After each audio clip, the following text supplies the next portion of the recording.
everyone. I am Press Secretary Philomena Robertson. Thank you so much for joining us for this week's post-cabinet press briefing. A warm welcome to members of the media in the room this morning. Thank you, as always, for joining us. To the viewers and listeners via radio, internet, social media, thank you so much for tuning in to find out the latest on developments within government. This morning, I have with me the Minister for Trade, Industry, Cooperatives and Carriacou Affairs, Minister Oliver Joseph.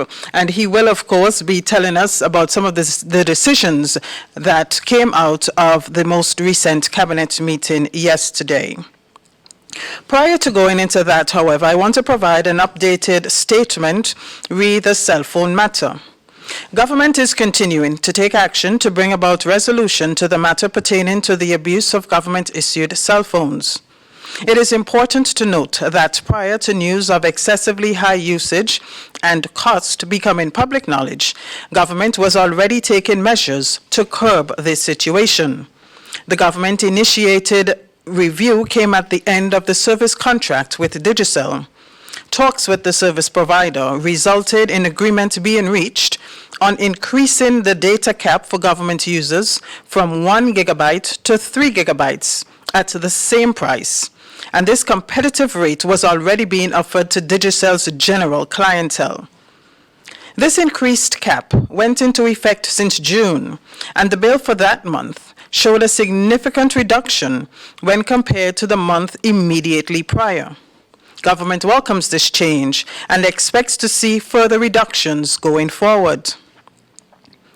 The initial review shows that high data usage coincided with the introduction of Digicel's LTE service, which provides faster internet connections. Conversations with the service provider have given some indication of how the excessive data usage can occur, and we expect that a statement from the company will be forthcoming to address this, as well as the failure to institute the agreed-upon data cap. As a client, government was operating on the premise that once the cap was reached, service would be disconnected. But this did not appear to be the approach taken by the service provider. Therefore, we call on them to offer an explanation, not just to government, but to the general public. As was previously indicated, prompt action was also taken to remove from government's cell phone plan persons who are no longer eligible for that benefit. Service was discontinued to all 10 ineligible users. Some have opted to keep the service number, but they have assumed immediate responsibility for their bills. Government is currently in the process of making arrangements with respect to determining the terms of repayment to reimburse government for monies expended during the period of ineligibility. As we are still working with Digicel on possible reductions in the bills, the arrangement for repayment by ineligible persons also remains a work in progress. Finalization of the repayment terms therefore hinges on what the final bills are and the period of repayment. That from government is an updated statement on the cell phone matter. I now turn the floor over to Minister Oliver Joseph for the updates coming out of yesterday's cabinet meeting. Thank you very much, and let me welcome the media to this post-cabinet briefing. The first issue I wish to inform the media on, and the general public, is that Cabinet at its meeting on Monday approved the recommendation of the Board of the National Insurance Scheme to increase the contribution rate from 9% to 11%. This is to be shared equally between employees and employers. The employers will pay 1% additional and the employee 1%.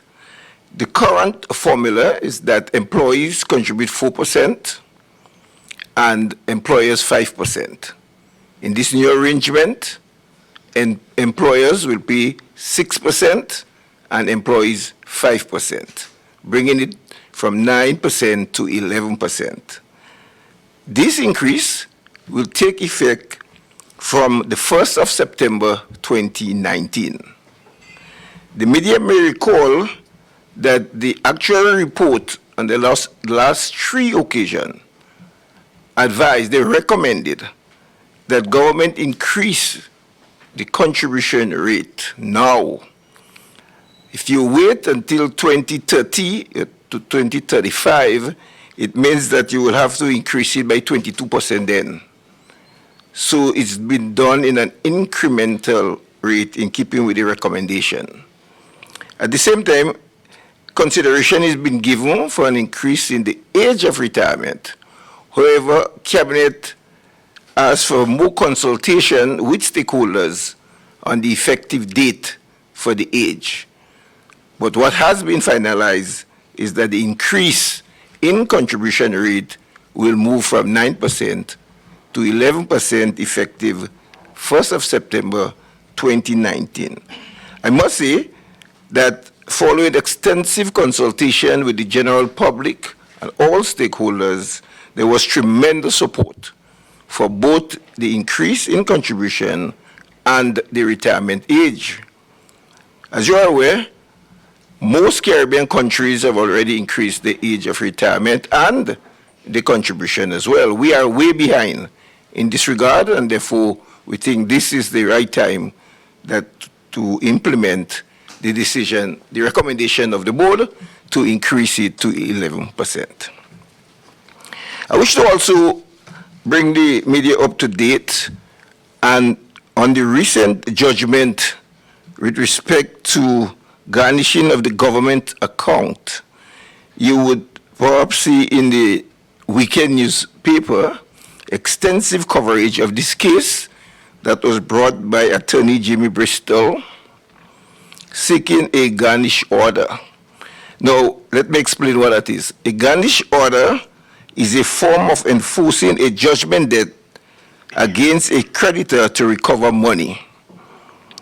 So, if you have a garnish order been issued by the government to recover money that government owes people, then what will happen is that the government accounts, wherever it is held, in the various financial institutions, in our case the banks, that could be frozen until government satisfies the debt. So if government owes someone $1 million and they go to court and they get a garnish order, it means that the government must settle the $1 million first before it can be free to expend the money. So it's a very serious situation.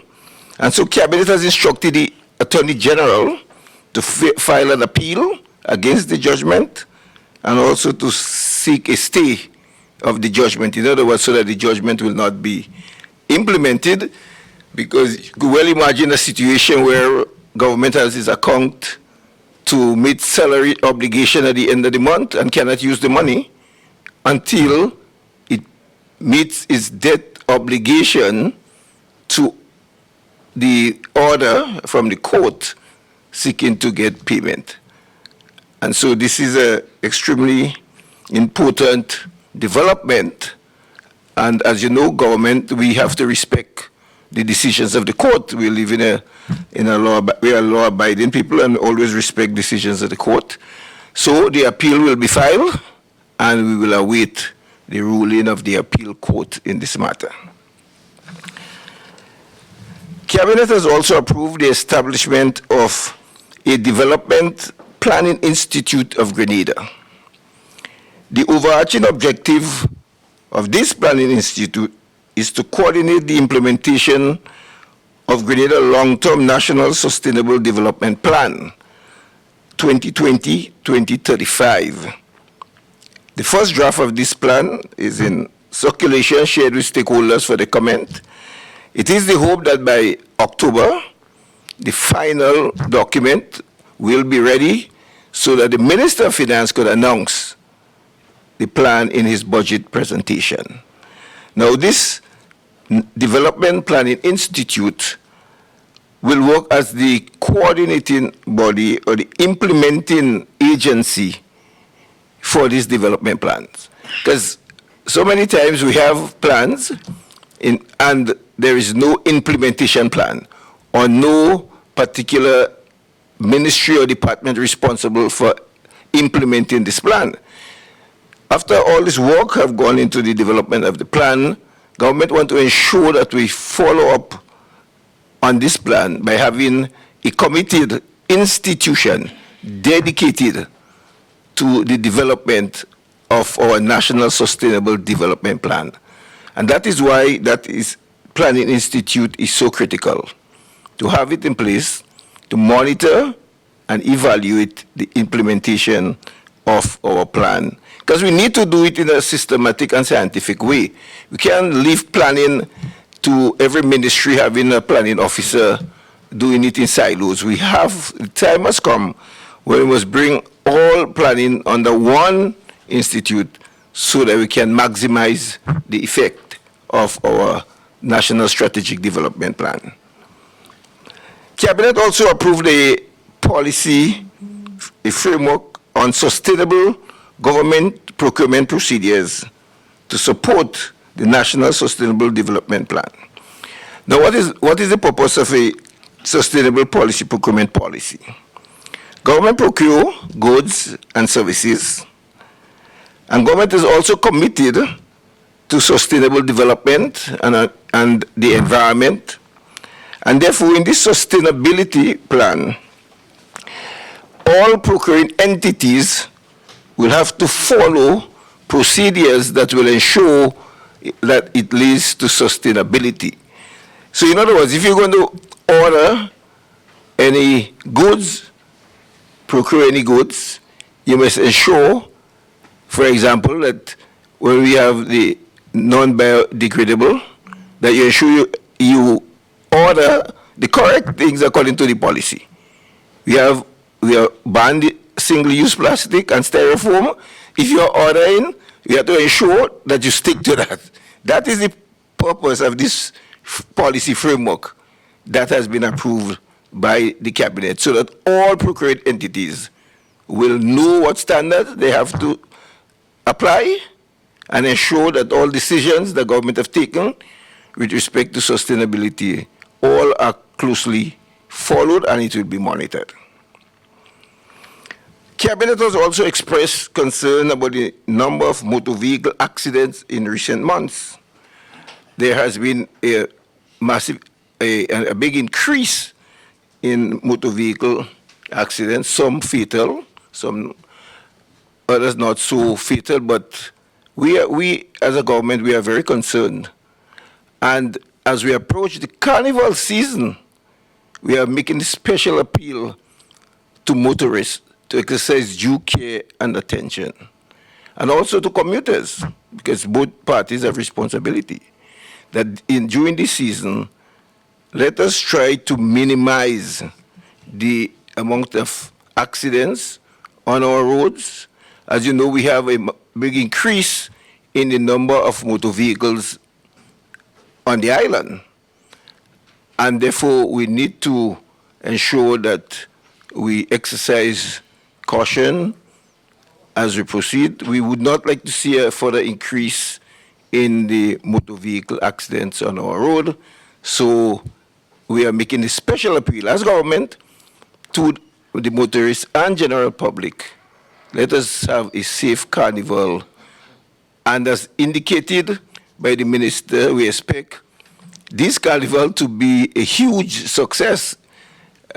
Visitor arrival is scheduled to double last year based on the number of flights coming into Grenada, and therefore we will have thousands of people on our island celebrating, and therefore we want to ensure that we have a safe and peaceful carnival. I thank you. Thank you very much, Minister Joseph, for those very important updates coming out of this week's cabinet meeting. Ladies and gentlemen of the media, the floor is now open. As per usual, please identify yourself and your media house before asking your question. Do we have any questions this morning? Good morning, Nisha Paul, the New Today newspaper. Minister Joseph, as it relates to the approval of the contribution to NIS, I am aware that there have been several reports sent in to the government over the years by the NIS as part of their maybe warning signs as to the situation, the financial situation that the NIS is in. My question is, why has it taken so long to come to this point, to making a decision in an effort to curb the financial, I don't know if crisis is the right word to use there, but to assist the NIS financially? That's a very good question, and that is the question that Cabinet asks itself. These actual reports, as you correctly said, point to the fact that NIS now have to dip into its reserve in order to pay benefits. No, well, you're not supposed to go, if you reach that stage where you have to go into your reserve. As you know, if you have a current account and you have a fixed deposit, and all your current account on, and you have to start to dip in the fixed deposit, that's trouble. But the government said, let us have consultation first. This government did not want to just announce that you increase the contribution given the situation. And so island-wide consultation was held, and all stakeholders were consulted. That's labor, the trade union, employers, the churches. So after extensive consultation, we have decided, we are satisfied as a government that we have listened to what the public have to say. And this is one aspect, the increase to address the costs. And the second aspect will be the age, to increase the age of retirement, which, as I indicated, cabinet has taken the decision to have further consultation again, so that before the end of the year, we'll come back and announce the increase in the age. But you're correct. This had to be done a long time, but at least it's not too late. We are addressing it. Thank you. Do we have any other questions? Well, that certainly makes for a very short morning this morning. Thank you, members of the media, for your presence here this morning. To our viewers and the listeners, thank you so much for joining us for this very short post-cabinet press briefing. But all the same, it was quite informative with the number of decisions taken at this week's cabinet meeting. Thank you very much, Minister Joseph, for being here. I am Press Secretary Philomena Robertson. I'll see you again next week.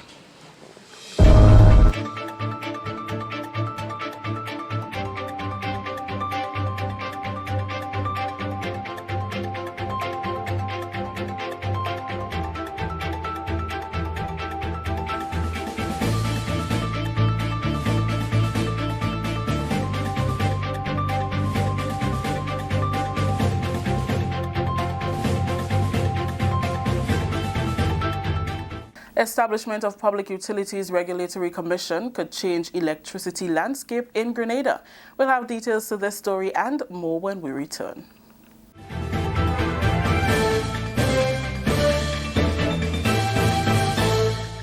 With the details to the news for Monday, July 22nd, I am Rikisha St. Louis. Public Utilities and Energy Minister Honorable Gregory Bowen says the establishment of the Public Utilities Regulatory Commission will change the electricity landscape in Grenada.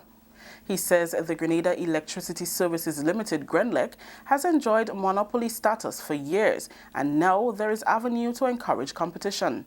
In 2016, two pieces of legislation were passed, a new Electricity Supply Act and a new Public Utilities Regulatory Commission Act of 2016.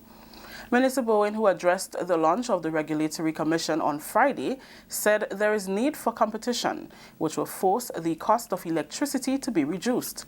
The Commission provides an avenue for interconnection of independent power producers, which can extend beyond the electricity sector. Competitively, the IPPs will enter the marketplace. And if they can generate cheaper than GRENLEC can, then the Act provides the authority for the Public Utilities Regulatory Commission to replace that form of generation and to pass on the savings to the consumers. So you have 4 IPPs, and these 4 can generate half of the country's supply or requirement, demand, then so be it. The Commission will be responsible for setting and regulating tariffs, advising and making recommendations to the Public Utilities Minister, setting rates for network license, and keeping it at a satisfactory level so the providers can meet their profit margin. The Ministry of Agriculture is working to revitalize the coconut industry, which continues to suffer from a drastic decline in production. Public Relations Officer Karima Lewis reports on a workshop held recently to introduce farmers to an improved variety of the plant.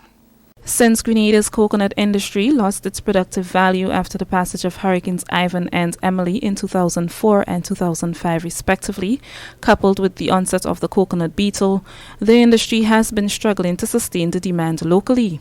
In this regard, the Ministry of Agriculture and Lands introduced to farmers an improved variety of the plant to help resuscitate the production nationally, and recently held a refresher workshop for farmers to strengthen capacity in that area. Approximately 25 farmers convened at the Caribbean Agricultural Research and Development Institute, CARDI, at West Hall St. David, and were educated on the best practices that should be administered when cultivating coconuts. The workshop was facilitated by agronomists within the Ministry of Agriculture with responsibility for coconuts, Troy Augustine, who says that proper weeding and adequate sunlight are 2 of the best practices for healthy coconut trees.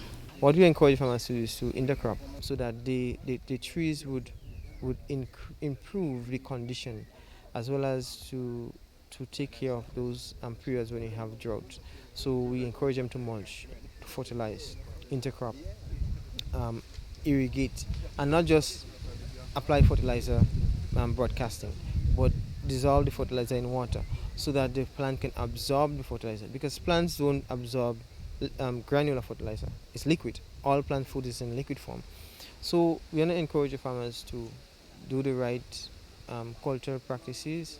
In most of the cases is shade management and weeding.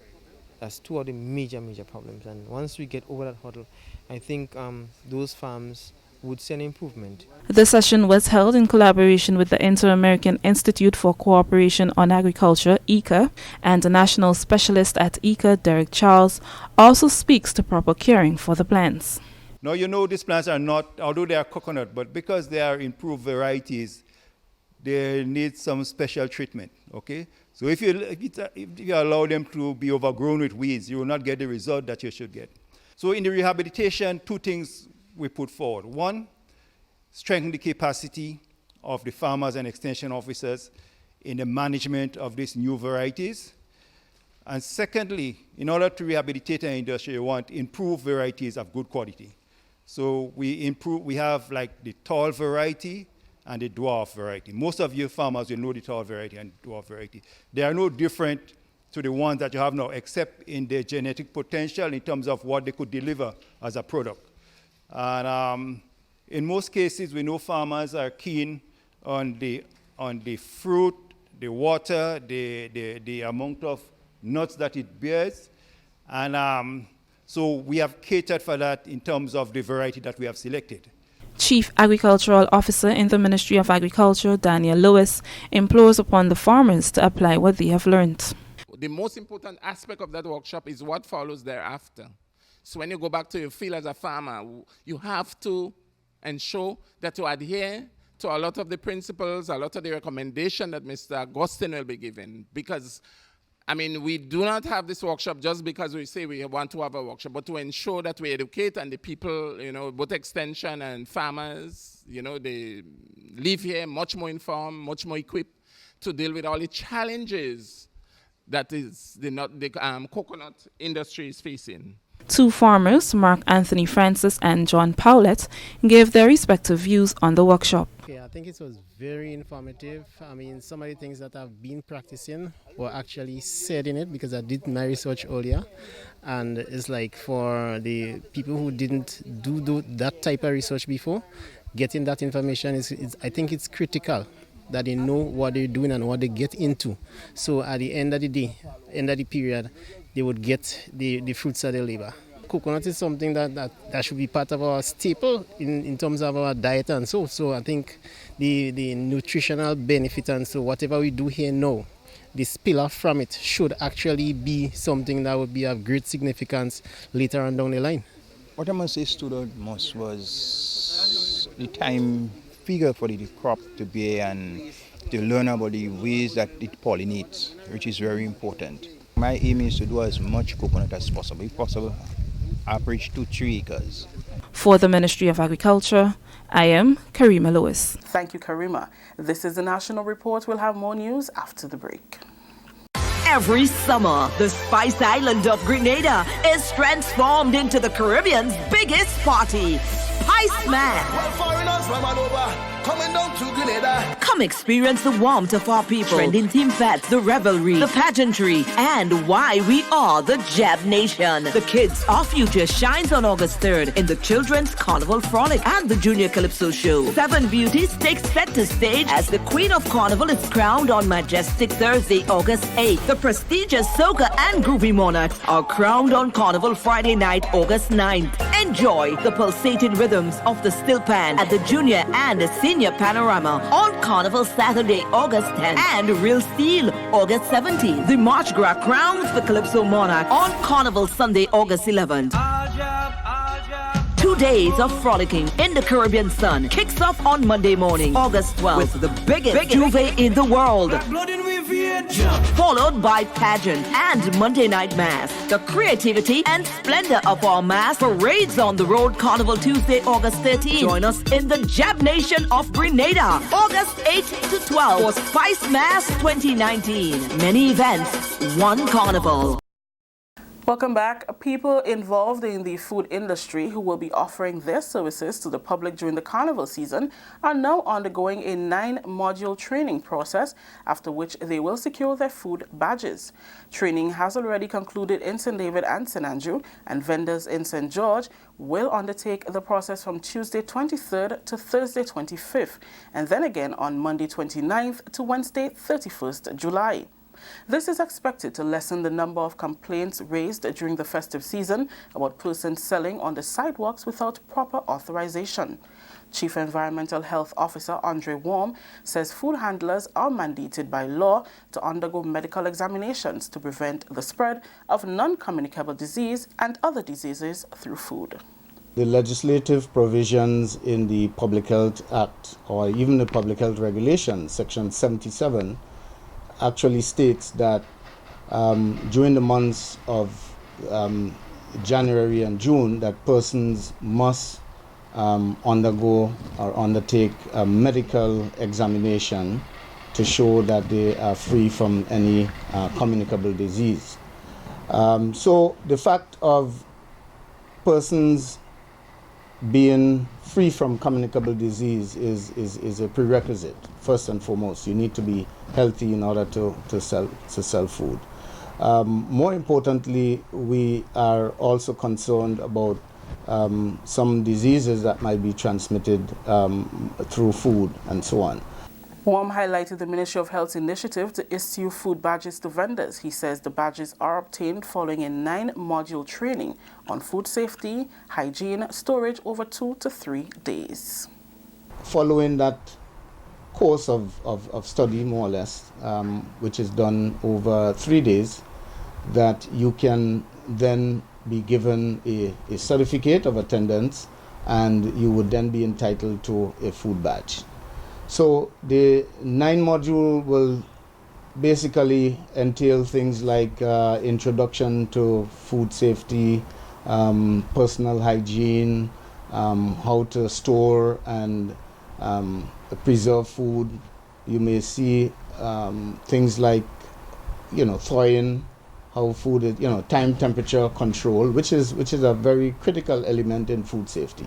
And I think most of the problems that we are seeing on the street in food establishments are as a result of poor time temperature management. That story just ended the National Report for Monday, July 22nd. Let's recap the top story. Establishment of Public Utilities Regulatory Commission could change electricity landscape in Grenada. On behalf of everyone here at the Government Information Service who made this newscast possible, I am Rakisha St. Louis saying thank you for joining us. Until next time.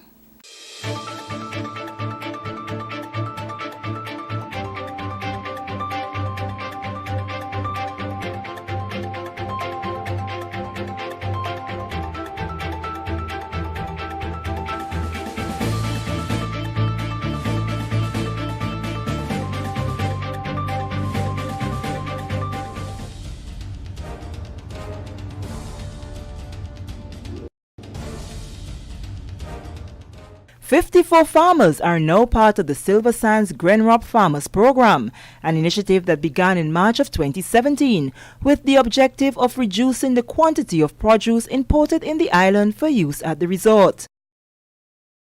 The Silver Sands Farmers Program, a joint venture between the Silver Sands Hotel and Grenada, which began with 35 farmers in March of 2017, has now increased to 54 farmers. Culinary Director at the Silver Sands Hotel, John Louis Brocardi, is pleased with the progress of the program to date. During a recent visit to some of the farms with the Government Information Service, he reviewed Phase 1 that included farmers mainly from the St. Andrew Parish. Well, we kept on pushing in St. Andrews and some of the parts of St. David, the higher parts in St. David's. St. Andrews has progressed quite a lot. We've been steadily purchasing from them now for the past month and a half to 2 months, actually, since about September.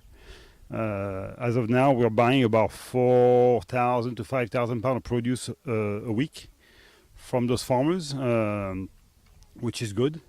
We still need to push because we had rain, strong rains a few weeks ago, so we lost some crops like zucchini, yellow squashes, tomatoes. So we're replanting that. I think it's part of the trial and error, see what we need to do and where we need to improve. Building greenhouses is the next step, maybe, or protect some kind of protection for the crops to survive those kind of bad weather. The unpredictable weather pattern is proven to be a challenge. Despite that factor, however, since the commencement of the program, a variety of crops have been introduced to the farmers. Some great purple pepper, green peppers. We're starting to have zucchinis that are looking good. They taste great. I've sampled them in the past. Very, very, very nice. The seedling farm that we have up in St. Patrick is doing great and is ready to put out for the next batch of crops now. And this is about where we stand, and we're happy. I mean, it's a learning process for all of us. We're trying to help the farmers through Teresa Marichaud to understand the process, what we expect. Again, it's there's the Grenadian ways, and then what I expect. So we try to meet somewhere in the middle and make it happen. So, what are some of the other new seedlings that you've introduced? I know you had the tomatoes and so in St. Andrew. These peppers here, are they what you introduced as well?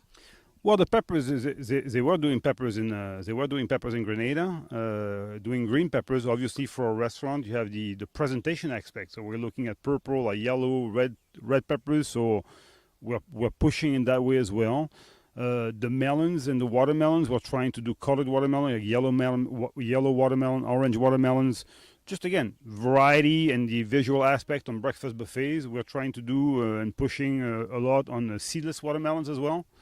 Because again, customers, they come and they don't like seeds in their watermelons. It's, I guess I can't blame it because my kids, if I give them raisins or watermelon with seeds, they won't eat them either because they think that they come without seed. That's a natural thing, which is not. So we're trying to push in that. Tomatoes were doing good. Again, the rain affected it last time. And right now, we're actually, we are gearing back up. So we've done a lot of trials over the past 12 to 14 months, and we overproduced at one point where we didn't know what to do with it, and we had a lot of waste, and we gave some away, and obviously we stopped producing because it wasn't, have the farmers walking and trying to not sell. It's not fair to them. It's not. Raul Phillip of Point Estate St. Patrick, who now farms with his father and brother at Lassages in St. David, welcomes the initiative of the Silver Sands. He believes this will provide a ready market for their produce after they have toiled tirelessly under the elements of the weather. Well, what I go say, I mean, is a good, for all the farmers in Grenada, even including me, understand? Because, like, it come like a big help, you understand? Because enough times we just be planting enough things and all us be spoiling, you understand? So, like, more hotels and more, more hotels and more places, I mean, good for the farmers, so we could sell the produce, we don't have that big set of losses. So exactly what will you be farming for them? Well, I go be farming watermelon, I go be farming bell pepper, I go be farming tomatoes, sweet potato, and like pumpkin, even sorrel, tomatoes, whatever they want me to grow, I will grow it for them. How many acres you working with now? Well, I'm working with 5 acres and some. Yeah. And now that you're into the Silver Sands Farmers Program, you mentioned the fact that it is your brother, I think your dad, and yourself. Does that mean that you would need to have extra hands? Well, yeah, it's not a problem, It's not a problem with the extra hands because like I see now, I won't try to play greedy and eat everything for myself, you understand?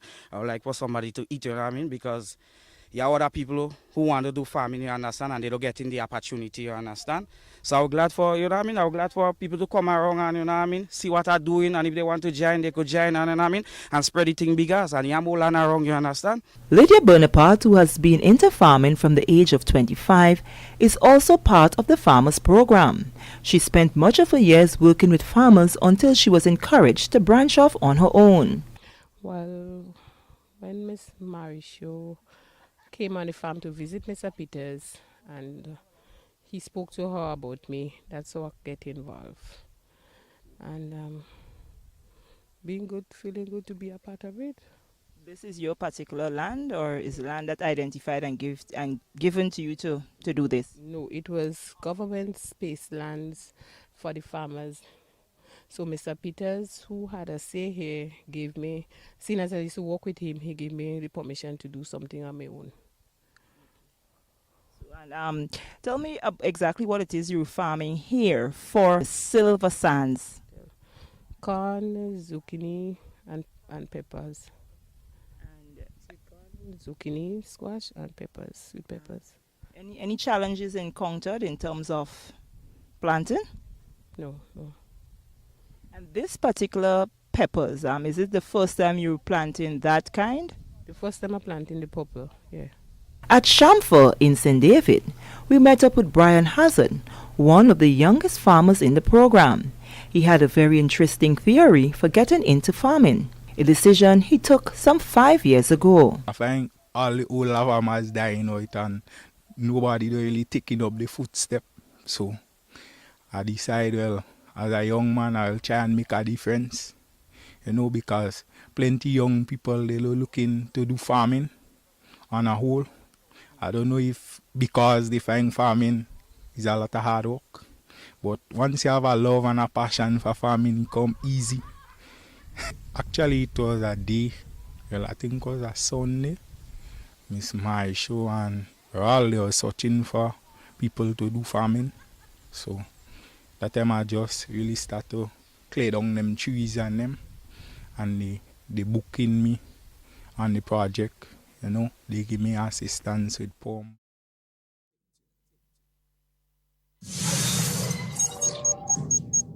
You're listening to Hard Talk Grenada via www.hardtalkgrenada.com.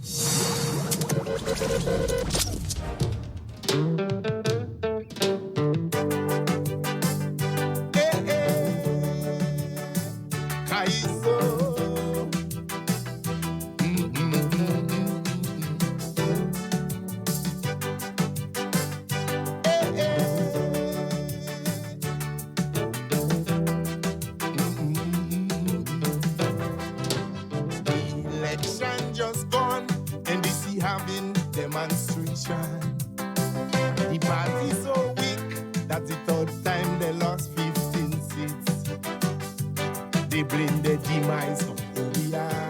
Dr. Keith is a witty leader. So they left and went Jamaica to bring in the big gangster. So hear the advice he gave them. So in those polling stations, you have to face ratchet men to disrupt the electoral process. You must create unrest. Brothers and sisters, let's not forget the history we facing now with regret. politics that left the blood in the streets. So Mr. Gangster, head back to Jamaica quick. Take back your bag of rat shit. Grenadians could handle their politics. Yes, good morning, Grenada. It's another special morning, special morning with me, Devon Romain, on Hard Talk. Yeah, I'm here alone this morning. Sheldon had some personal business to take care of. Yeah, after the death of his family, and so he had to ensure his family, his other family, who are here visiting, had to be taken care of. They are off today, so he'll be here with us tomorrow, please the Lord. Good morning, Grenada. Wherever you are, who have just joined us, who have been with us since 10 o'clock, taking in the post-cabinet. And so wherever you are, good morning to all of you. Yes, this is Hard Talk, and we're here. We ain't running, we ain't going nowhere. It's Hard Talk. We just start, Yeah, I want to say good morning again to all listening to us, to the busmen, to the police officers, to the nurses, to the doctors, to the school children at home, to our teachers, to our workers, wherever you are. Hard Talk is right there with you. We are coming to you live this morning via the different radio stations, 97.5 City Sound, 89.5 CRFM, 92.9, yes, Sister Isles in Carriacou. Good morning, Carriacou, to the wonderful and beautiful scenery in Carriacou. Good morning, Carol, and the folks there at Paddy's Bar. Wow, we got a call. Good morning and welcome. Good morning, my brother. How are you doing? Not too bad, my friend. I was saying this Carriacou first call. I was saying if Sheldon can you back up fulfilling his space if you want, Oh, definitely. You know that. So we go talk behind that. We go talk behind the scenes. All right, buddy. Good. Good morning, Carriacou. Yeah, how you doing out there? And 94.9 We Noise Radio out there in Brooklyn. Yeah, I wonder how the weather is treating you guys out there in New York, It's been a heat wave all around the place. But Hard Talk continues. This morning, we had a post-cabinet briefing, pretty short one. By the way, we had the Minister of Economic Affairs, Honorable Oliver Joseph, just basically highlighting some of the decisions that government have decided to take and so on. One of them, which very serious, have a lot of implication for Grenada, government, and the country on a whole, is a judgment that was passed a couple of days ago in court, ensuring that, committing or ensuring that the government, right, whenever it is brought to court, right, and has a judgment against it, financial judgment, that what will happen if government is not paying based on the arrangement and agreement, that judgment that was passed, would enable, right, the court to basically seize assets from government to ensure, basically forcing or ensuring that government, right, fulfills its obligation according to law. There's a lot of implications behind that, and as a responsible government, right, in office, you don't sit down and let decisions just pour down on you that will have serious implications for the country in the future, right, and its people. So government, our cabinet has decided to, direct the Attorney General to file an appeal. So as it is, government will appeal that judgment and hopefully, some sort of resemblance or just, different solution can be reached in the interest of not just for the government, or I said, for the country on a whole. And we must be mindful of that, right? Yes, the court has a right, has the right to pass judgment in its wisdom and showing that the legality of a number of things within our country is being upheld. However, it is the obligation of government also, right, to seek and to defend the country's assets and what they are responsible for. All right? No responsible government will just roll over and allow, all right, the court to pass a decision with such magnitude, all right, for the country and not do anything about it. All right? So the Attorney General will review and in due time will launch an appeal to that judgment. So we have to be patient, we have to be very careful, all right, and seek information, clarity as to what effect that a judgment like that will have on us. Okay, so and Minister Joseph made it clear, all right, as to what and so would go on. So that's all part of it. But as we move on in the carnival season, and so we as a people must be mindful of a lot of our responsibilities, right, during this festive season. And so I move straight into that because, it's so important. And as we right into the season, I want to make sure that persons pay attention to what is going on around us, right? And so we see Spice Mass, and so as have a number of events, right, which they are spearheading. A number of them have gone. For example, the results of the semi-final, the persons attending, right, or being picked for the semi-final has announced, and we'll give you that sometime later on, and so on. So much things that we can talk about. Give us a call, though, right? We can open the line as early as possible. It's 440-7377 and 347-329-3101. Good morning to all of you who have just joined us on the line, and so on, and who have not yet, but perhaps is listening. Good morning to all of you, and hey, be a part of Hard Talk this morning as we discuss a number of things, right, that has been affecting our country and will affect us during the festive season. All right, feel free to call and ask questions. Feel free to discuss. If you have a topic that is burning and you want to discuss it, feel free. If we have the information and we can accommodate it, yes, we will dive into it. All right. The Ministry of Health, right, would like to inform, right, citizens or persons within the following area of their fogging schedule today, Tuesday, tomorrow, Wednesday, and Thursday. All right, so it's the 23rd, the 24th, and the 25th. The areas that the fogging will be taking place, right? Because the Ministry of Health over the last couple of weeks have had embarked on ensuring, right, that the health of the nation is in a good state, especially from the mosquito population.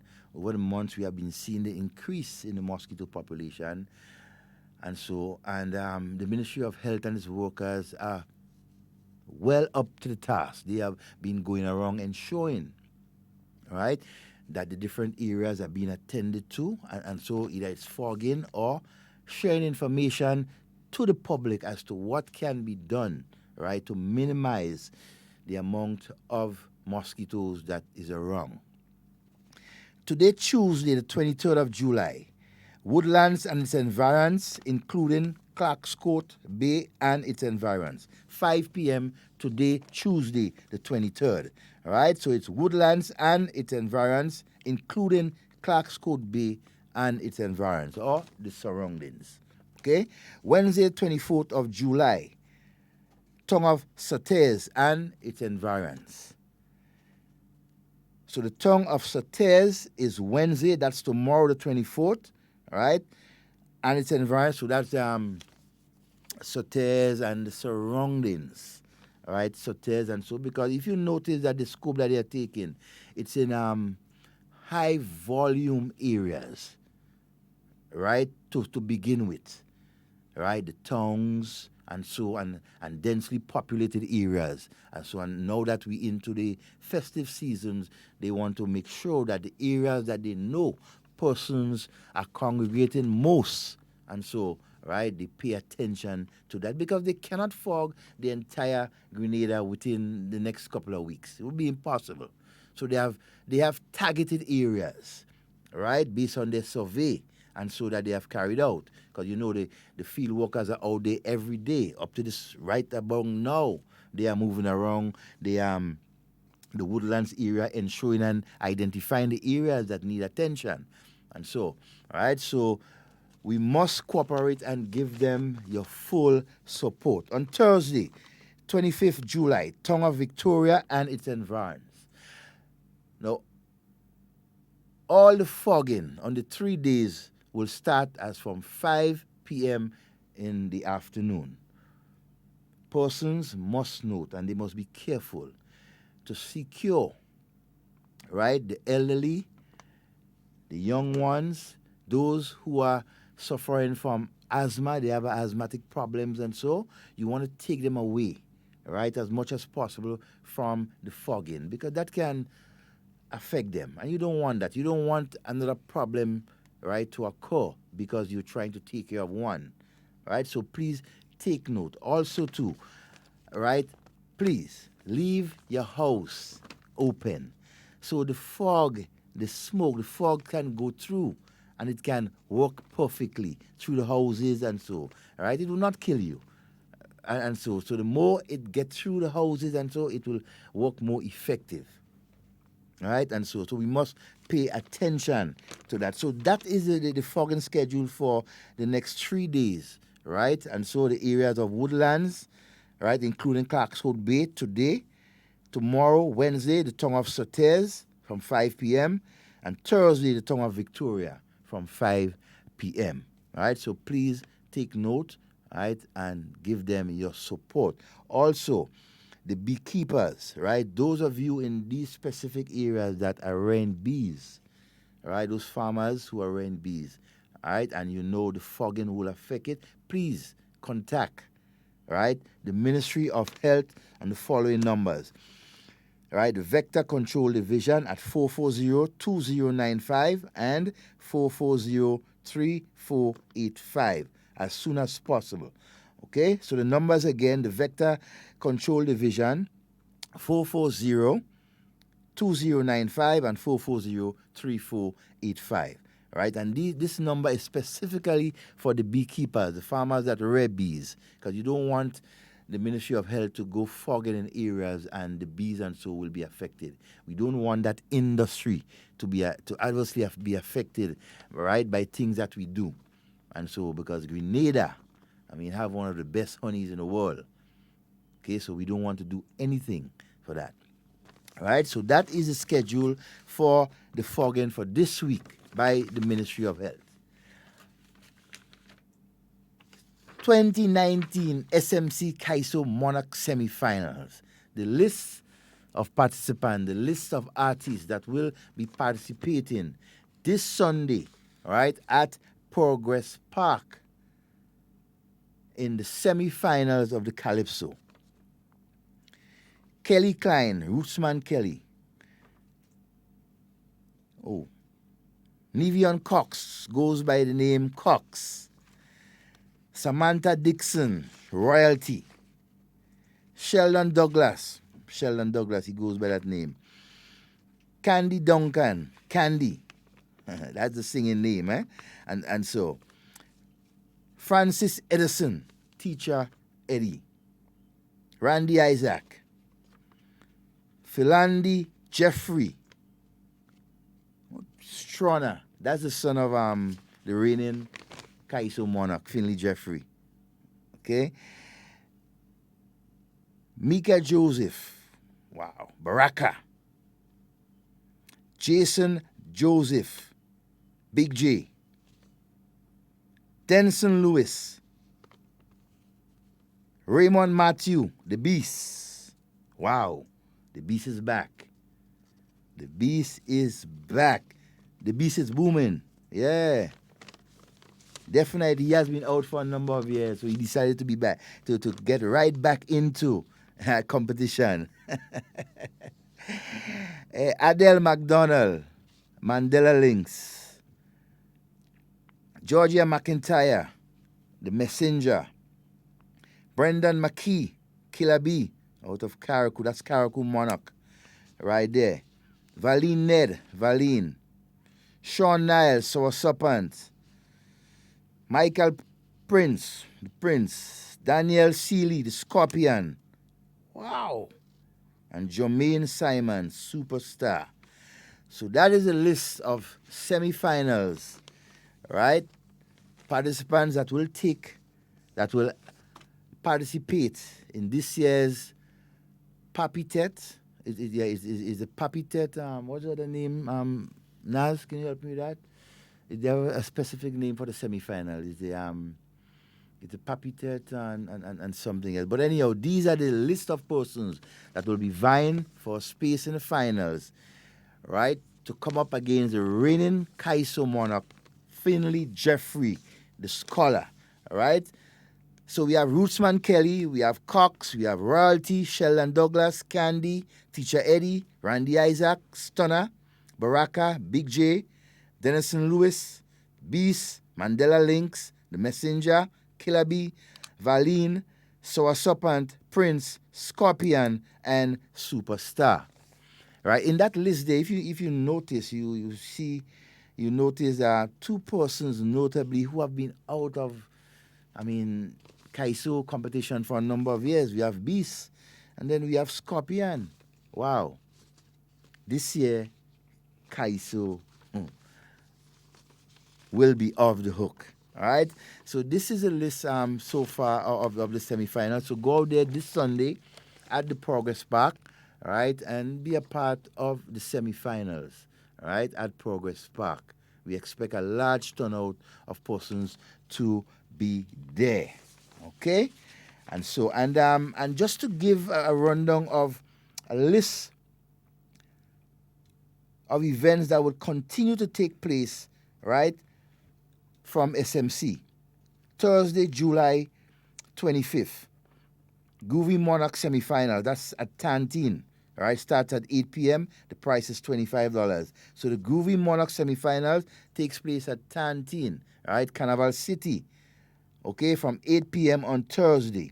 On Friday, the 26th, Soca Monarch semi-finals, Progress Park, St. Andrews, 8 p.m.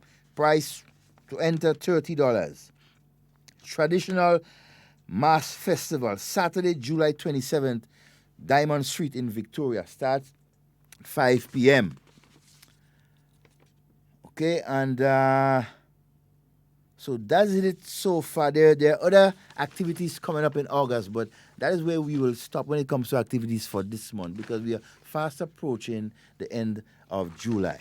Okay, so hey, give us a call. It's an open line. The number is 440-7377 347-329-3101. Right. There are a number of things that we can discuss when it comes to our festivity. Right? A number of things that we need to pay particular attention to while enjoying ourselves during our festive season. Right? We have to be mindful and be very responsible and careful as to what we do, how we conduct ourselves during this entire festive season, right? That will end sometime the middle of August, right? And so we are asking, we are begging persons to be of their best behavior. Do things that you normally do, but not things that will get you into trouble. Good morning and welcome. Hey, good morning. Good morning, my friend.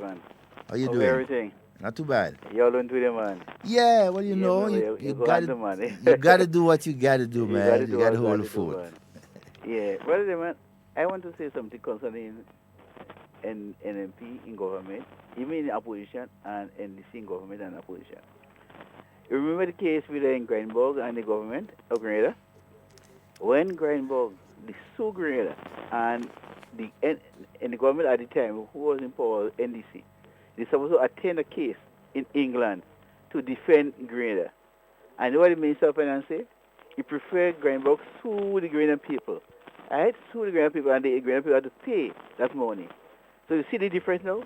There is a case with government presently, and the judgment they go against them, and the government decided to appeal a case. Because to sit down on a case and love it, it will be very hard for the Grenadian people and for the government to function. And the government decided to appeal the case. Right? And you see, these different, this is a government that care. This is a government that's love. Right? They love people and they care about people. And they want to see that the Grenadian people prosper. Prosper. So I want to say, this is a government that love and care people. They care about people. Right? And any government that they are against them, they appeal it. Right? Because it's not easy to know that you have money, that you have to pay people. And if that money is seized, you can't touch that money. This is not something easy. Right? So I want to say the government did the right thing to appeal the case to get a better judgment.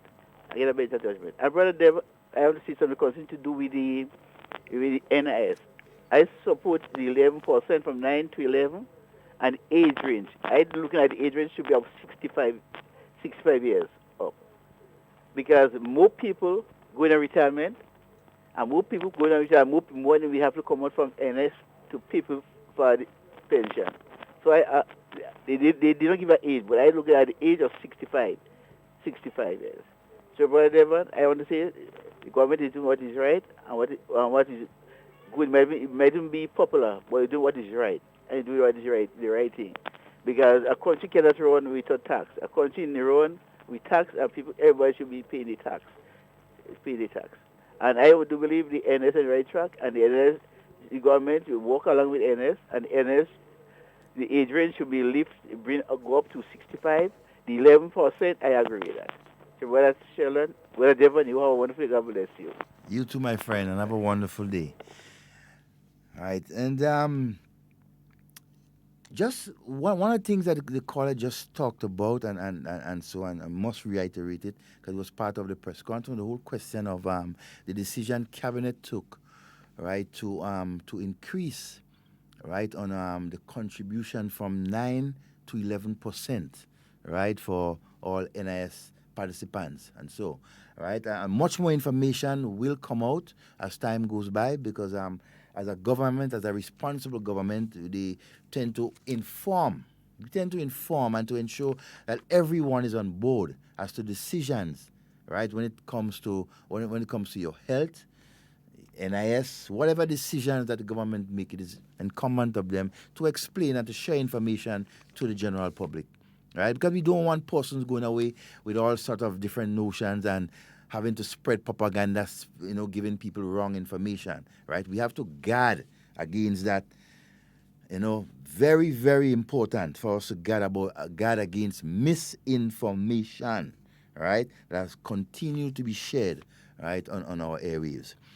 Just two things I want to touch on before we continue. Very important. Reported of an accident happening somewhere around the Paradise area sometime this morning. All right, a vehicular accident involving a bus and a pedestrian. Unconfirmed reports, all right, has stated that someone has lost their leg. All right, so, but as we gather information, right, and so we will share with you, right, as we go forward on this program. Also, too, I would like to extend condolences to a wonderful, strong, patriotic, I call her young lady, right, Miss Gemma Budd, right, who has left us, right, to the great beyond. I would like to say condolences to her entire family, right, her immediate family, and to the entire, right, NNP family, and to the people of Victoria, St. Mark's in particular. She has been a stalwart. She has been someone who has been, a mother within that parish and that village itself. She has been there. The wife of Mr. Budd, her husband has passed a couple of months ago. So hey, our condolences to the family and so of Miss Gemma Budd. All right, we hope that you take care and remember that God is always with us. No matter what takes place, He's always with us. Okay?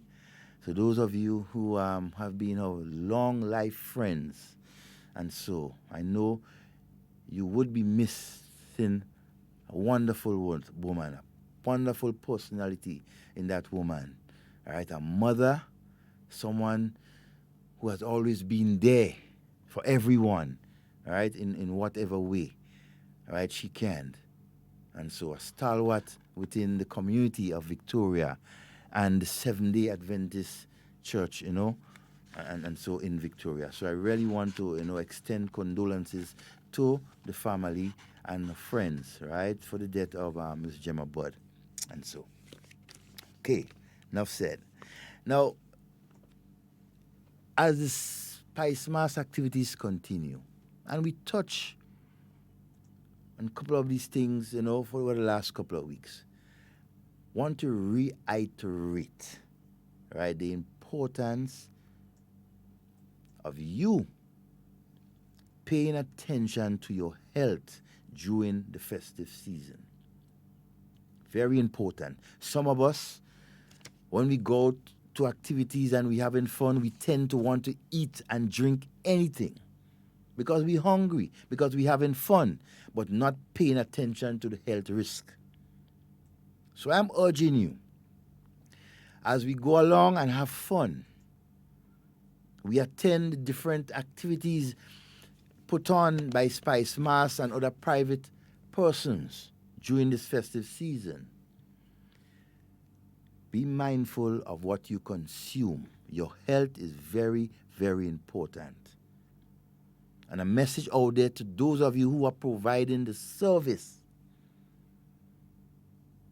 The service, meaning the food, persons who prepare the food, who prepare the local drinks, and so for consumption.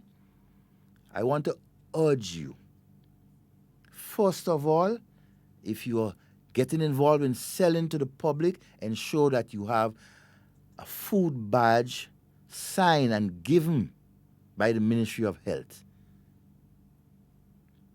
We want to make sure that the service that you are providing is legal, is healthy, and is worthwhile for consumption. We do not want persons to be helter-skelter, not taking the time to prepare things to eat and drink for our population and for persons visiting during this festive season. This should be a norm. For those of you who want and who are in the process and who have been doing it for years, providing that service, right, for persons during the festive season and even beyond, pay attention to the methods of your preparation. Be mindful of how you do things. Follow the guidelines and ensure that the person that you're providing that service to is satisfied and is comfortable. We don't want persons to be just going and eating anything and not paying attention to who prepared it, right, what it is and everything like that, because you don't want an outbreak.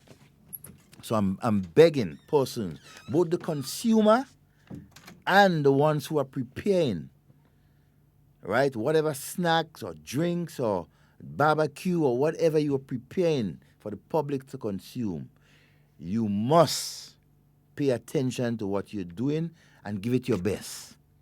It could be your family that can get food poisoning if you do not do it properly. Be mindful of that.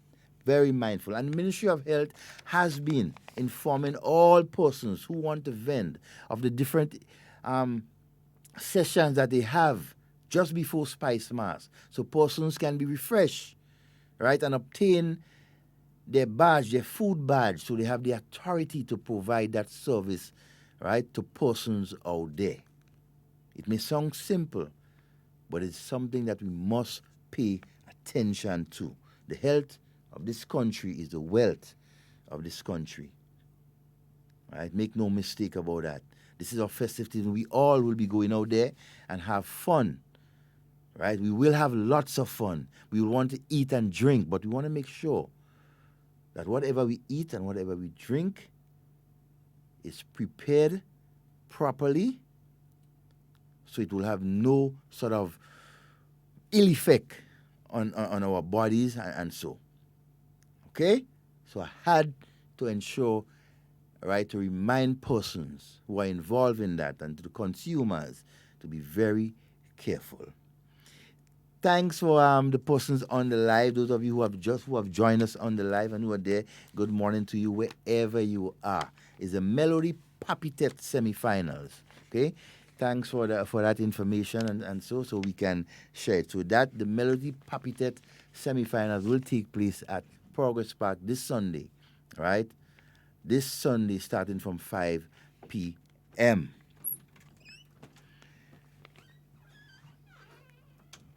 Yesterday I had a discussion with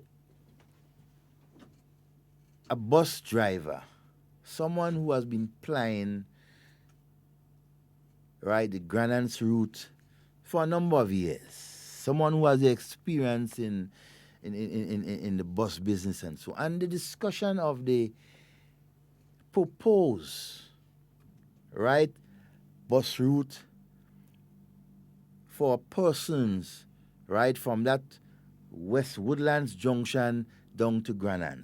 Now, it was proposed by government to have additional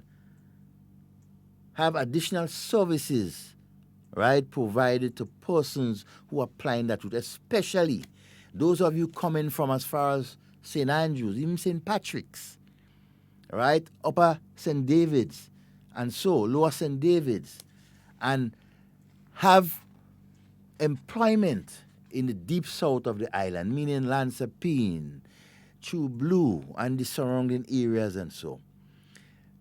What we have been noticing over the years, a number of persons, hundreds of persons, on a particular time or even during the day, right, being stranded for transportation around that Woodlands roundabout, right, to go down to Grenada.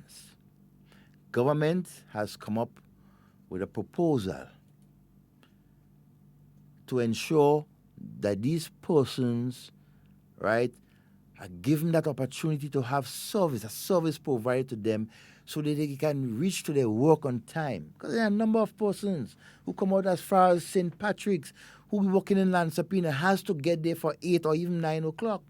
And most of the time you see them stranded looking for a ride. And so government has proposed to add to that route, instead of some of the buses coming to St. George's from as far as St. Andrews, the route can continue along that Woodlands, Grenada Valley area down to Grenada, right, to a particular stop or a designated area that will be chosen or will be chosen by government or even members of the bus association. And so it is an issue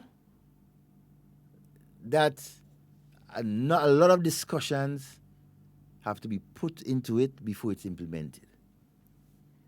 I think government is on the right track because government is there to ensure that the people of this country is given proper, adequate, timely service to go to and from their workplace or from their homes and everything like that. That is why they are being proactive in ensuring that they put something in place to service these commuters plying that route.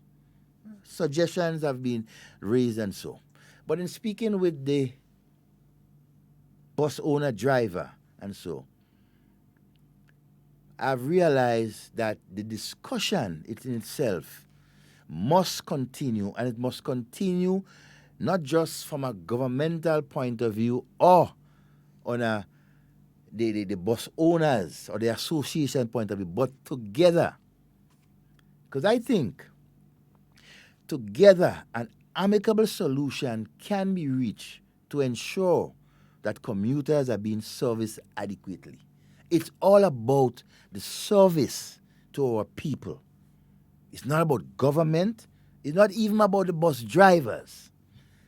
But it's about ensuring that our people are adequately given a proper service, right, to ensure that they go to and from their destination. There will be a lot of discussions, a lot of angles, but I urge the members of the Bus Association, get involved, come up with proposal. You have your side, you have your views as to what is the best thing that can be done.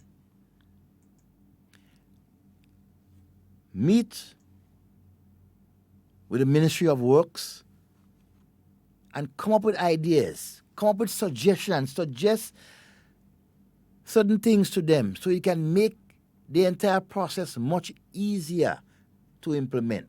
Because you don't want government to implement something and then you have the bus owners or the bus drivers or even the associations, right, doing something else. There has to be a meeting of the minds. Decisions must be taken unilaterally. And in case of a situation like that, we must ensure that the busmen are on board. Government is on board. The traffic department is on board. The bus drivers is on board. And most of all, the commuters are satisfied with the decisions or the decision that will be taken. Because there will be a decision. There will be an implementation, right, of some sort of service to ply that particular route. So before that decision is made, I urge all parties to meet, discuss it. There are a number of ideas, number of solutions that can reach to ensure that, this thing can be rectified. The bus drivers have their own way of idea of doing it. And I in talking to a couple of them, I understand. What is their concern? But they also have to understand the concerns of government, because remember, government is there to serve the people, not just the bus drivers, not just government employees, but the entire country. That is their duty. They are obligated to ensure that the people of this country get the best service. And that is what they are endeavoring to do. Now, in doing that, there will be obstacles. There will be decisions taken that may not be liked by one section of people. But it can be only resolved through discussions, through suggestions by all parties. And at the end of the day, the public is the one, right, that will appreciate the service that is being provided by you, the busmen, and government. So I want to ensure that persons think of it very seriously. It is not a lucrative route per se. It is an extension of a route, right? But the difficulties that you will find happening is because there are two different number buses running around that side. So you have to take into consideration, you don't want to encroach on one for another. You want to ensure that everyone, right, is served equally. So the commuters will be comfortable, the bus drivers and owners will be comfortable to make their money as usual. We don't want to take away, as you say, take away food from nobody's mouth. The only way we can do that is when the meeting of the minds. And it can be done. So in moving forward, I urge, especially the bus association, all of you, and it's not just for the Granans or the St. David number 2 or the number 1. Not just for them. But I urge all of you, all the bus drivers and the associations to come together, right? Come together to decide the future, right, of the bus associations and the bus routes on a whole. Because sooner or later there will be changes all around. It will affect you. But as an association, as a grouping together, when change come, right, you can basically take that change much better if you are together. But if you are not in an association, if you have bus drivers helter-skelter all over the place and not speaking with one voice, then the government have no choice but to take a decision that will satisfy a majority of the people of this country, because that is their job, that is their duty, to ensure that the people are being served. So in moving forward, the Granans Bus Association, the Grenville Bus Association, the Sotaires and the Western Bus Association, I urge you all to meet, come together, come up with some suggestions, bring it forward to government, because government does not have all the answers. They depend on you, the bus drivers, who have been plying that route for years, and every day you are doing that. There will be things that you see every day that government officials can't see. So it is your duty to help them see these things, help them understand the differences, right, in these situations. So when a decision is made, a decision will be made for everyone involved and not just one sector of our. I mean, you can't please everybody, but you can meet persons halfway to make things easier. So as we move forward, when it comes to that, I urge you, the bus drivers and the bus association and so, to meet with government, discuss all these things to ensure that we move forward much, much better. And right now, in the peak of the Spice Mass season, we want to ensure that transportation is available to everyone in every different location. And that brings me to another point when it comes to the buses, the servicing of the different routes. I cannot, for the life of me, I cannot understand why you, the members of the bus association, cannot come up with ways and means to service the different routes in Grenada up to as far as midnight or even 1, 2 o'clock in the morning. I cannot understand why you cannot come together and do that. Yes, we have a service that has been provided by the number one busman from St. George's right through to the Grenada route, even on the Sundays, and even sometimes late up to the night. But it is not organized. There are number 1 or 2 persons who ply that route, who do that for themselves. We want to ensure that the association is on board. You want to assure the commuters, the workers, the hotel workers and other workers who leave and work at 11 and 12 at night. Give them that assurance that they have transportation to take them to their destinations. There has to be a solution. For years, we keep sitting down and clamoring and just talking about doing things like that. We need to offer better solutions.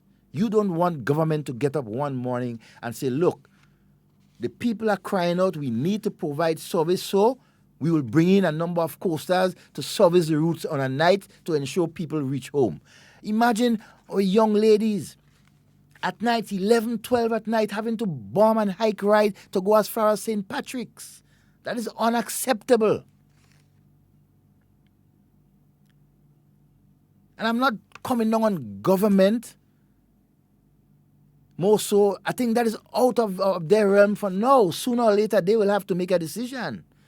But I'm asking, I'm begging of you, the different associations, to come together, to meet, to organize, come up with decisions, come up with ways and means so that you can service the Grenadian public on a 24-hour service. How difficult can that be? There are over 400 buses or more in Grenada. Grenada alone have more than 200 buses. You guys can come together and designate buses. Government don't need to bring in buses to have a night service. It's there already. You have enough buses. Come together, decide on who and which route that they will run at a particular time. You can do it. And when that is done, you will understand how much more lucrative that bus business is and how effective and efficient a service like that, right, could be for the people of this country. Grenada is booming, has a buoyant economy. We are moving, we are doing things that no other Caribbean country are doing at this point in time. The growth of our economy just keep on going up and up and up. We have to be able to sustain that. We have to be able to do things to ensure that our economy continues to grow. We don't want to do things to hinder the growth of our economy. We need to ensure that the bus system in this country is adequate, is efficient to the commuters. Bus drivers, I urge you, take heed. Very soon, if you guys don't want to make a decision to service the routes that are not being serviced and to give service to persons who work up to 12 and 1 in the night, if you are not doing that, government will have to. Because the hotel industry is increasing. Much more hotels, much more businesses are opening later on in the night. There must be a way that we can cushion that effect. There must be something that can be done so the people of this country can have better service. And I'm laying it squarely on you, the bus drivers and owners and their associations. Come up with suggestions and solutions. Otherwise, sooner or later, decisions will be made and you may not like it. Be proactive. Meet with government, meet with the different associations collectively and discuss a number of things with government. The price fare and everything like that. These things must, because as it is, man, there are associations, and I'm not afraid to say it. You guys might show there are bus associations that are there, but they're only there in names. How often do they meet? How many members, how many persons that are in the association attend meetings and participate in the decision makings? But when decisions are made and you don't like it, you quarrel and you vex and you blame the president or the secretary or the treasurer. But where were you when these decisions were made? Guys, you have a very lucrative business.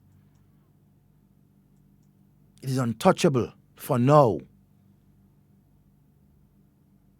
We do not want government to be part of a bus system in Grenada. And so because we know certain things when government involving, you know the problems that it has when it comes to managing things like that. Right? Persons just don't care because it's government owned. They can do what they want. But when you say government, it's yours, you know. It's we the people that's the government. So I'm urging all of you that's involved, get together, come up with suggestions, solutions to ensure that the people of this country are served and are served efficiently when it comes to commuting. I make no apology for saying what I'm saying and addressing directly some of the bus associations and drivers and owners and so. You guys must be much more proactive. Yes, there are a lot of obstacles in the way.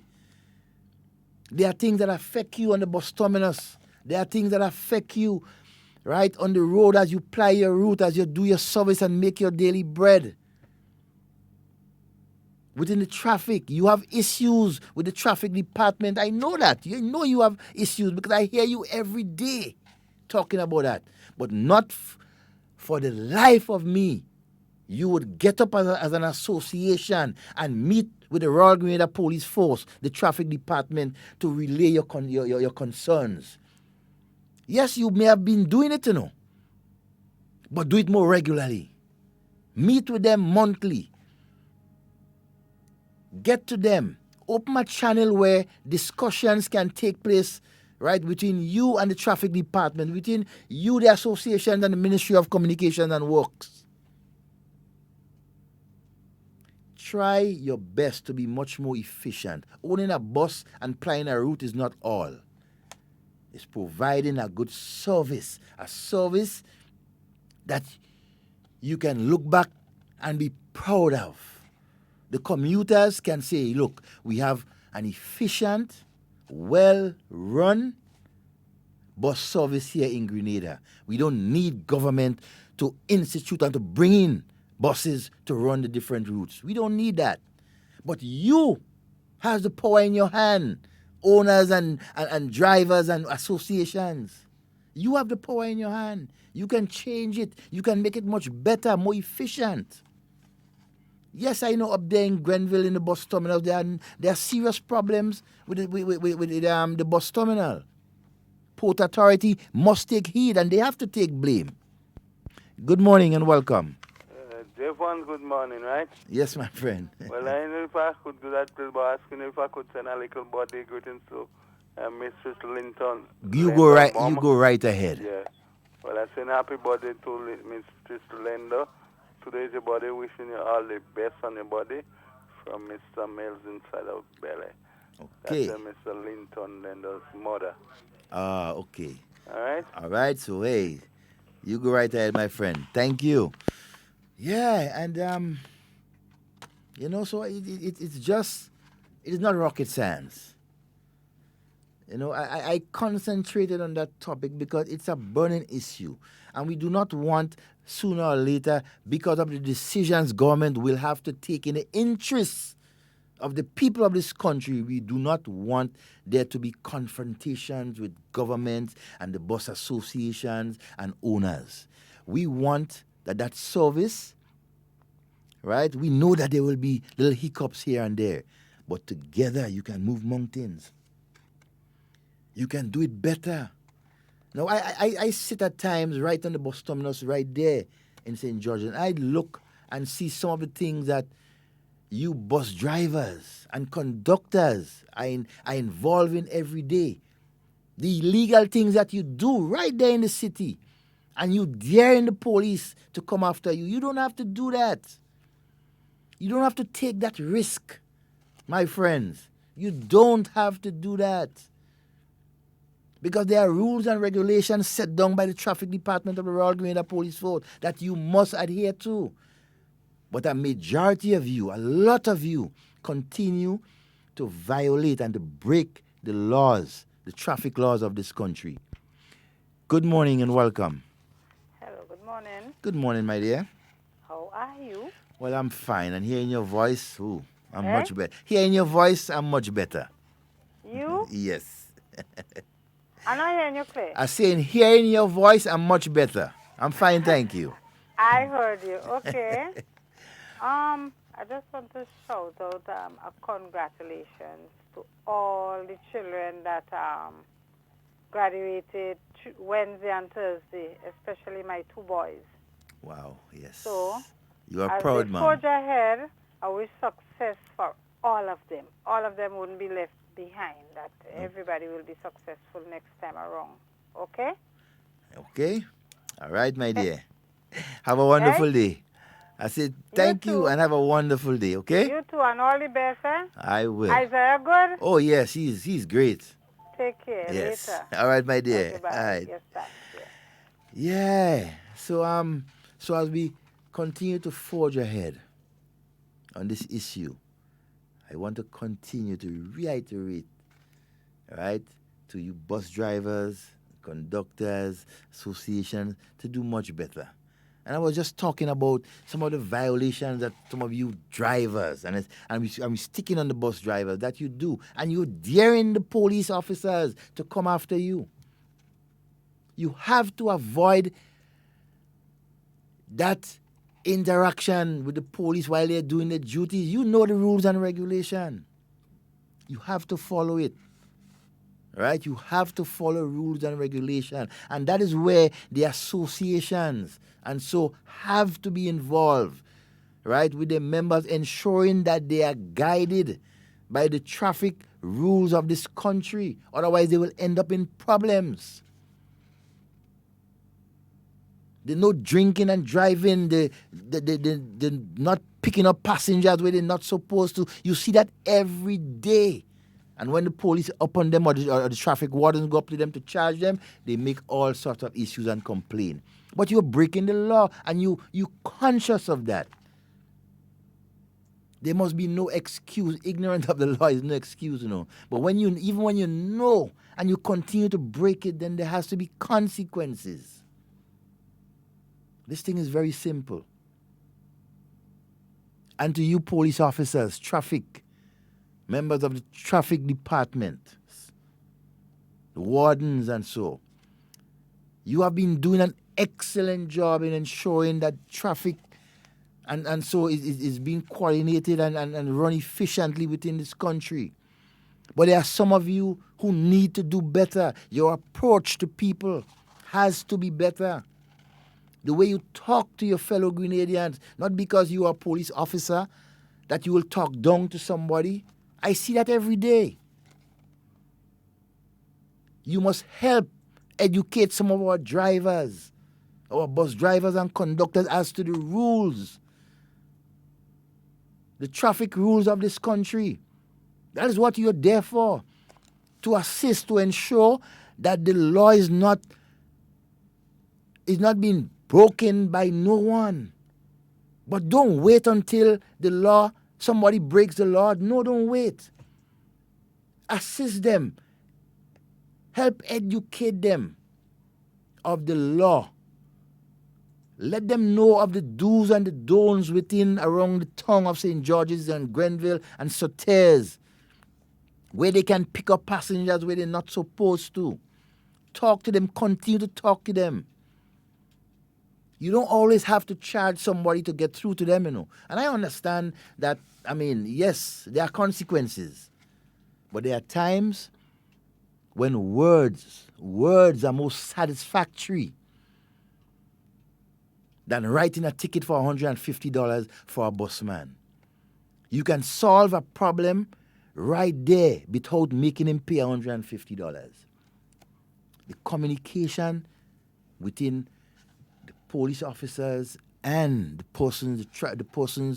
the owners of the vehicles, busmen and whoever, it can be much easier. That dialogue has to continue. But I'm not giving the bus drivers and the conductors the edge and tell you to continue to break the law. No, it's illegal. What you're doing is illegal and you have to stop. Good morning and welcome. Hello? Yeah, you have to stop. You have to educate yourself. Educate yourself to the laws of this country. Together we can do this, you know. Good morning and welcome. Good morning. Hello? This is Hard Talk Radio? Yes, good morning. And you're live. Yeah. Listen, me, I would like to know if the police commissioner job is a political appointee or is it independent? I didn't hear. Repeat that question. Repeat that question for me. Yeah, if the police commissioner job is it political, it means independent. Okay. Well, it's an independent position. It is an independent position. It is not a political. It is an independent. It is not a Well, for me, you tied in with the government. Okay. Let me just explain something to you. Right. The commissioner And we do not have a commissioner. We have an acting commissioner at this point in time. Right? So he's been appointed acting until perhaps a year or two when he can be, right, elevated to commissioner, right? The full-fledged commissioner. It's not a political appointed position.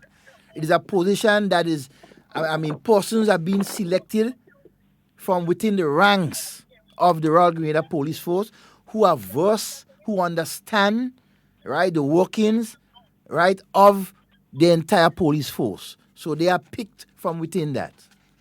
I don't think it is not a political position, appointed position. Right? The Commissioner of Police also, when you are selecting the Commissioner of Police, the Public Service Commission has a part to play in it also. So I can't say, and I have no evidence to substantiate that the Commissioner of Police job is a political appointment. I have no facts, no evidence of that. You understand? So that's what you can quote me on. As I continue though, I'm urging the Bus Association, the Traffic Department, Ministry of Works. There are a number of issues that affect not just the bus drivers, but it affects you, the police officers in the traffic department. It affects you, government, through the Ministry of Communication and Works, in some of the things that you want to do, but without the cooperation of the police and the bus, or even the drivers of this nation, it cannot be implemented. So I want the discussion to continue with everyone that is involved. It's the only way we can reach closer to an amicable solution where we can have much more safer drivers, much more educated drivers as to the laws, the traffic laws of this country. Because it's very important. Without knowing what guides you on the road, you are in problem. There are a number of things that I see drivers do on the road that we do, and we're not supposed to do it. Yet for all, when the police comes up and wants to give us a ticket or charge us, we make all sorts of excuses. We create confusion and everything like that. No. It is time for us as a people to continue to help each other. Continue to help each other understand the laws that govern this country, especially when it comes to traffic. We have seen over the last number of months, we have seen a spike in traffic accidents in our country. Statistics have showed in the last month it has dropped, and which is a good sign, but it has to drop much more. Drivers has to be more responsible. Then the whole question of drinking and driving and cell phone use while driving. Due care and attention, very important. I drive on buses and I see busmen driving and the phone will ring and they'll pick up the phone and just answer it without pulling up on the side or slowing down. My friend, you think you might be the best. You think you can handle with one hand, but it only takes a split second for an accident to happen while you're doing that. Just take your eyes off that road and pick up that phone and answer it. Just by talking on that phone, it is a distraction. And remember, you have 15, 18 persons that is in your care. Have you paid attention to that? Have you paid attention to the danger you are putting to other people's life, and including yours? When you do such a thing, I'm not saying you cannot answer your phone. If it's important, you slow down, you pull up on the side, and you answer your phone. Cut your conversation short. I'm driving. I'll talk to you in the next few minutes. Simple.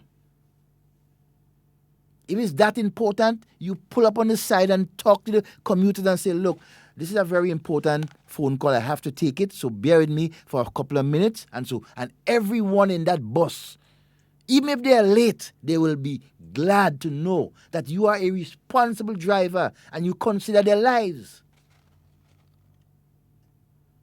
How about that?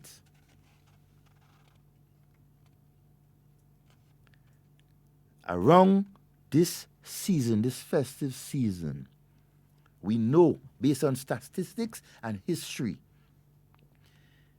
that you see the most amount of ignorant, the most disrespectful, the most intolerable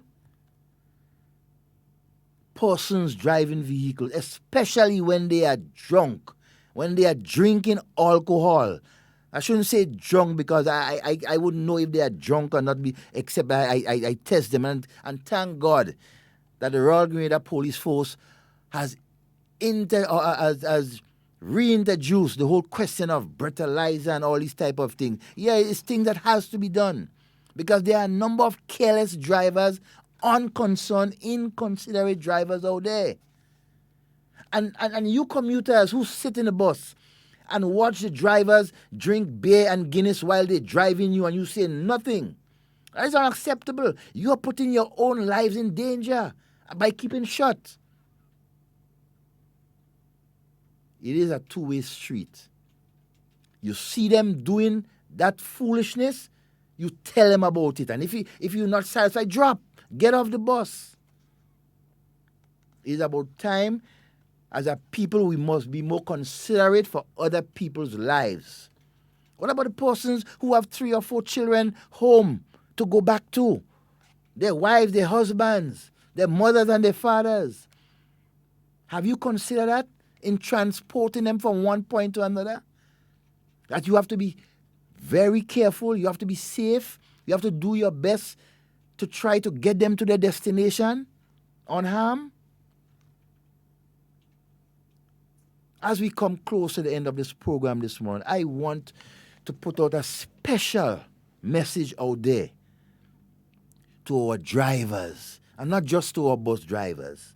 I've stayed on them for a while, with reason, of course. Our drivers out there, this festive season, and always, I want you to continue to pay attention to what you do on the nation's road, how you conduct yourself, what you consume and drive. If you're tired, take a 5.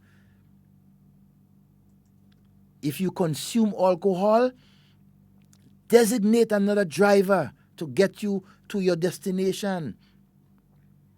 Do you want to risk the lives of your wives or your friends because you feel you're mature, you can drink 4 and 5 Guinness or have bottle of Rivers or Clark's Coat and feel you could get behind that wheel and drive from St. George's to Grenville? Huh? How stupid that is. And I'm very passionate about that because lives are involved. So as we go forward in this festive season, I urge you, drivers, all of you, young, old, inexperienced, not so experienced drivers, due care and attention on the nation's road. Pay attention to the rules and regulations set out by the traffic department of the Royal Grenada Police Force. Understand that the persons that you are transporting are precious, may not be to you, but to their families, to their children, to their mothers and their fathers. We must be mindful of what we are doing. You want to get behind the wheel of a vehicle, you must be prepared. You must not be drunk. You must have a license. You must follow the law and ensure while you're driving either passengers or just your friends that you do your utmost best to get them safe to their destination. you, yourself. You must depend on you. Yeah. Depend on yourself to ensure that you reach where you want to go. Have the confidence in yourself and say, look, I must not use a cell phone from Grenville to St. George's unless it is necessary. And if you have to, pull up on the side. Ask yourself if what you're doing as a driver, driving persons, precious cargo, and you drinking while driving and don't care. The loud music that you play in your vehicle, your bus and your cars, and so is a distraction. There are a number of things as drivers you need to pay attention to. But most of all, the safety of the persons with you. You want to ensure that they reach on their destination safely. Grenada can be a safe place, much safer place during this festive season. And I urge all of you, when you get behind that wheel, pay attention, understand what you're doing, and prepare for the consequences if you're not doing the right thing. At this point in time, we come to the end of another Hard Talk program. My name is Devon Romain. Sheldon has not been with us this morning because he has some personal matters to deal with. He will be back with us tomorrow, please the Lord. And so, all right, I urge all of you as you go along your way to be good, be safe, and always love the person close to you. My name is Devon Romain, and we come to the end of Hard Talk. Thank you.